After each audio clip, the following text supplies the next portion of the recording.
पितामह भीष्म के 16 हैरान करने वाला रहस्य। पुराणों के अनुसार ब्रह्मा जी से अत्रि, अत्रि से चंद्रमा, चंद्रमा से बुद्ध और बुद्ध से इलानंदन पुरब्बा का जन्म हुआ।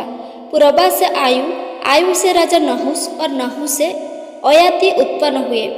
अयाति से पुरु हुए, पुरु के वंश में भरत और भरत के कुल में राजा कुरु हुए। कुरु के वंश में आगे चलकर राजा प्रतीप हुए, जिनके दूसरे पुत्र थे शांतनु। शांतनु का बड़ा भाई बचपन में ही शांत हो गया था। शांतनु और गंगा से देवव्रत भीष्म हुए। भीष्म ने ब्रह्मचार्य की प्रतिज्ञा ली थी, इसलिए यह वंश आगे नहीं चल सका। भीष्म अंतिम कौरव थे। आज हम पितामह भीष्म के 16 अनसुने रहस्य जानेंगे, जो आपने शायद ही कहीं सुने होंगे। पहला रहस्य, यह वह काल था जबकि देवी और देवता धरती पर विचरण किया करते थे। किसी खास मंत्र द्वारा उनका आह्वान करने पर वे प्रकट हो जाया करते थे। पौराणिक कथा के अनुसार पुत्र की कामना से शांतनु के पिता महाराज प्रतीप ने गंगा के किनारे तपस्या कर रहे थे। उनके तप, रूप और सौंदर्य पर मोहित होकर गंगा उनकी दाहिनी जंघा पर आकर बैठ गई और कहने लगी, राजन, मैं आपसे विवाह करना चाहती हूँ। मैं जन्हू ऋषि की पुत्री गंगा हूँ। इस पर राजा प्रतीप ने कहा, गंगे, तुम मेरी दाहिनी जंघा पर बैठी हो, जबकि पत्नी को तो बामांगी होना चाहिए। दाहिनी जंघा तो पुत्र का प्रतीक है, अतः मैं तुम्हें अपने पुत्र वधू के रूप में स्वीकार कर सकता हूँ। यह सुनकर गंगा वहां से चली गई। जब महाराज प्रतीप को पुत्र की प्राप्ति हुई तो उन्होंने उसका नाम शांतनु रखा और इसी शांतनु से गंगा का विवाह हुआ। गंगा से उन्हें 8 पुत्र मिले, जिसमें से 7 को गंगा नदी में बहा दिया गया और 8वें पुत्र को पाला पोसा। उनके 8वें पुत्र का नाम देवव्रत था। यह देवव्रत ही आगे चलकर भीष्म कहलाया। दूसरा रहस्य, शांतनु ने अपने पिता प्रतीप की आज्ञा से गंगा के पास जाकर उनसे विवाह करने के लिए निवेदन किया था। तब गंगा ने कहा, राजन, मैं आपके साथ विवाह करने के लिए तैयार हूँ, लेकिन आपको वचन देना होगा कि आप मेरे किसी भी कार्य में हस्तक्षेप नहीं करेंगे। शांतनु ने गंगा को वचन देकर विवाह कर लिया। गंगा के गर्भ से महाराज शांतनु को 8 पुत्र हुए, जिनमें से 7 को गंगा ने गंगा नदी में ले जाकर बहा दिया।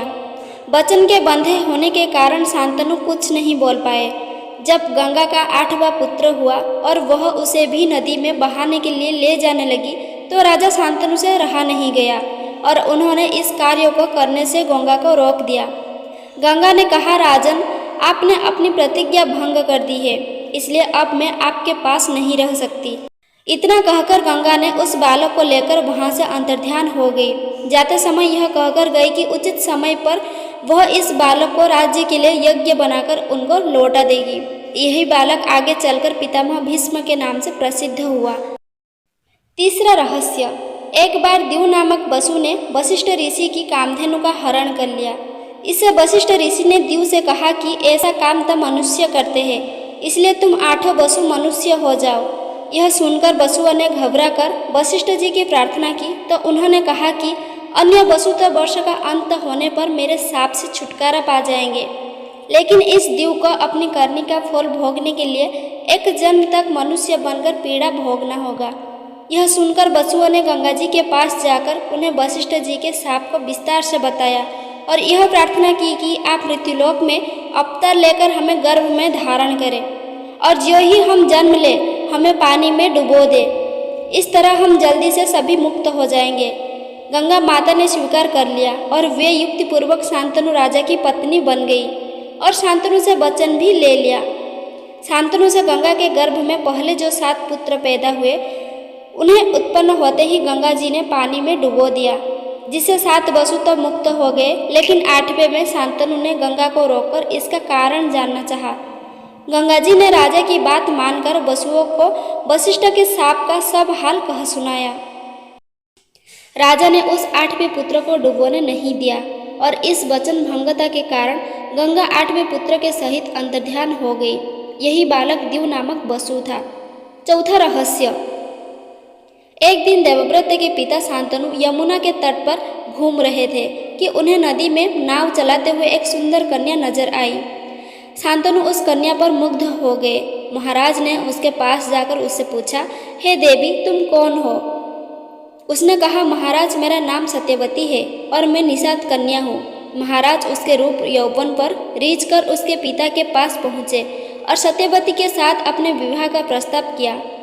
इस पर धीवर ने कहा, राजन, मुझे अपनी कन्या का विवाह आपके साथ करने में कोई आपत्ति नहीं है, किंतु मैं चाहता हूँ कि मेरी कन्या के गर्भ से उत्पन्न पुत्र को ही आप अपने राज्य का उत्तराधिकारी बनाएं, तो ही यह विवाह संभव हो पाएगा। निषाद के इन वचनों को सुनकर महाराज शांतनु चुपचाप हस्तिनापुर लौट आए और मन ही मन इस दुख से घुटने लगे। सत्यवती के वियोग में महाराज व्याकुल रहने लगे और उनका शरीर भी दुर्बल होने लगा। महाराज की इस दशा को देखकर देवव्रत को चिंता हुई।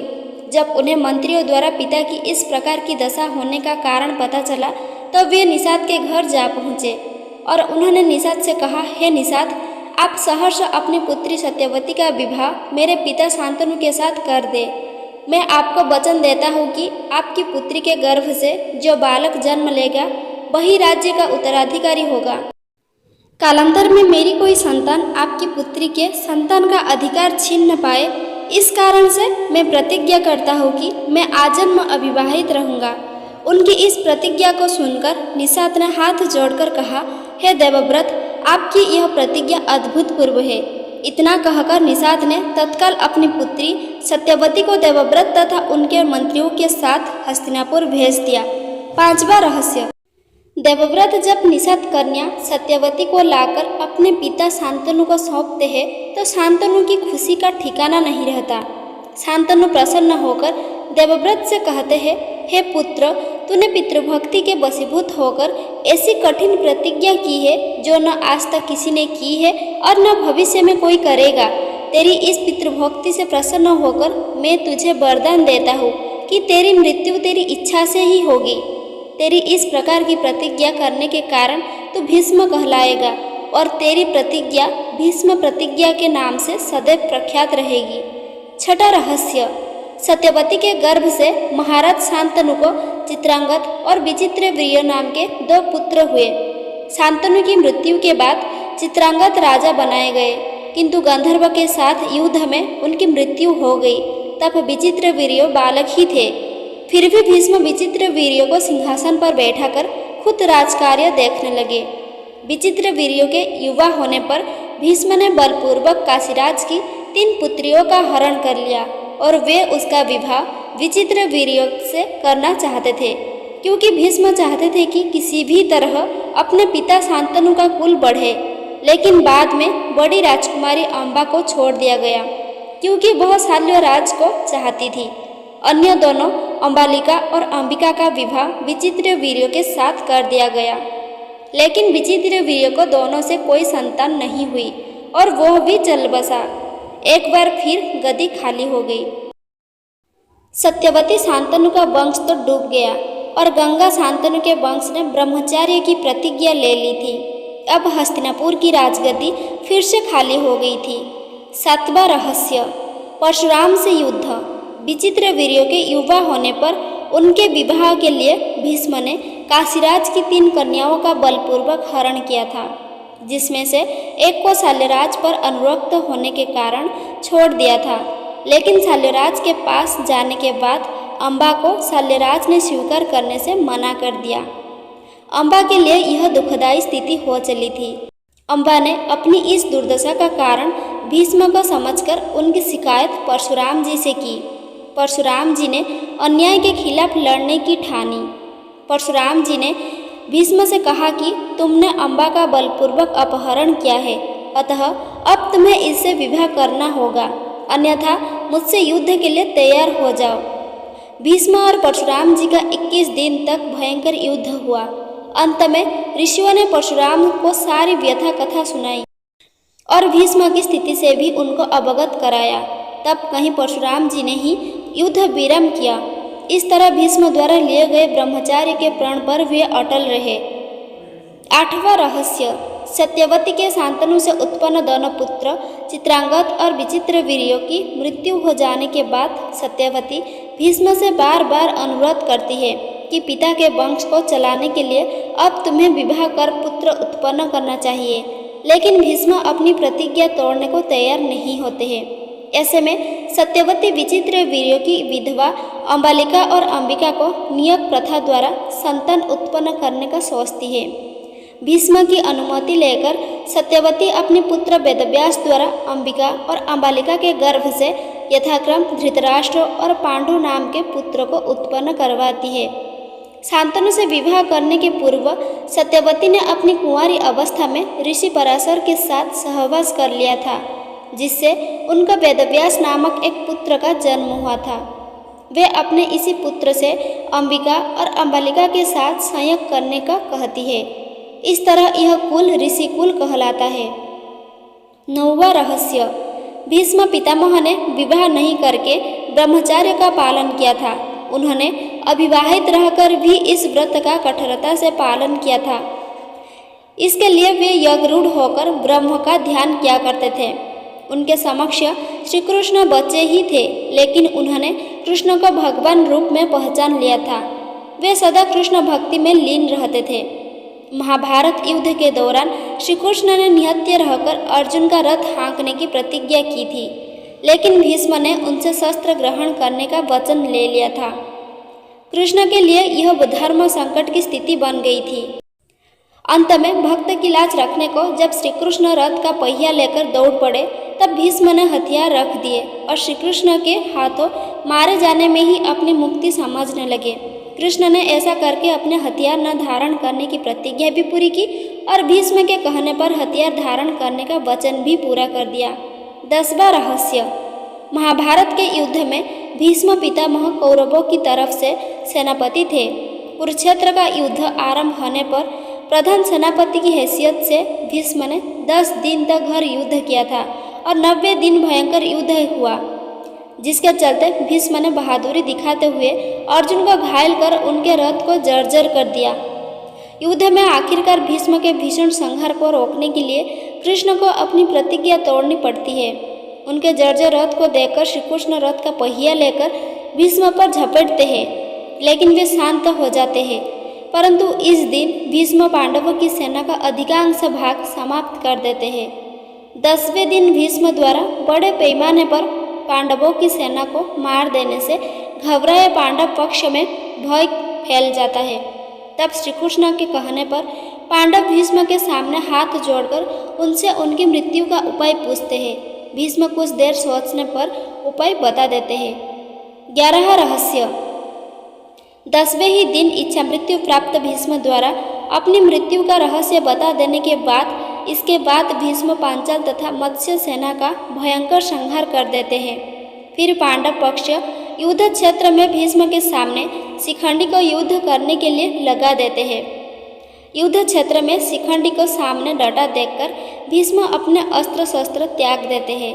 इस मौके का फायदा उठाकर कृष्ण के इशारे पर बड़े ही बेमाने से अर्जुन ने अपने बाणों से भीष्म को छेद दिया।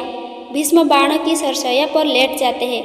दरअसल भीष्म ने अपनी मृत्यु का रहस्य यह बताया था कि वे किसी स्त्री के समक्ष हथियार नहीं उठाएंगे। इसी दौरान उन्हें मारा जा सकता है। इस नीति के तरह युद्ध में भीष्म के सामने शिखंडी को उतारा जाता है। भीष्म का अर्जुन तीरों से छेद देते हैं। वे कराहते हुए नीचे गिर पड़ते हैं। 12वां रहस्य, भीष्म के सरसैया पर लेटने की खबर फैलने पर कौरव की सेना में हाहाकार मच जाता है। दोनों दलों में सैनिक और सेनापति युद्ध करना छोड़कर भीष्म के पास एकत्र हो जाते हैं। दोनों दलों के राजाओं से भीष्म कहते हैं, राजन्यगण, मेरा सिर नीचे लटक रहा है, मुझे उपयुक्त तकिया चाहिए। उनके एक आदेश पर तमाम राजा और योद्धा मूल्यवान और तरह तरह के तकिए ले आते हैं, किंतु भीष्म उनसे एक को भी न लेकर मुस्कुरा कर कहते हैं कि ये तकिए इस वीरशैया के काम में आने योग्य नहीं है राजन।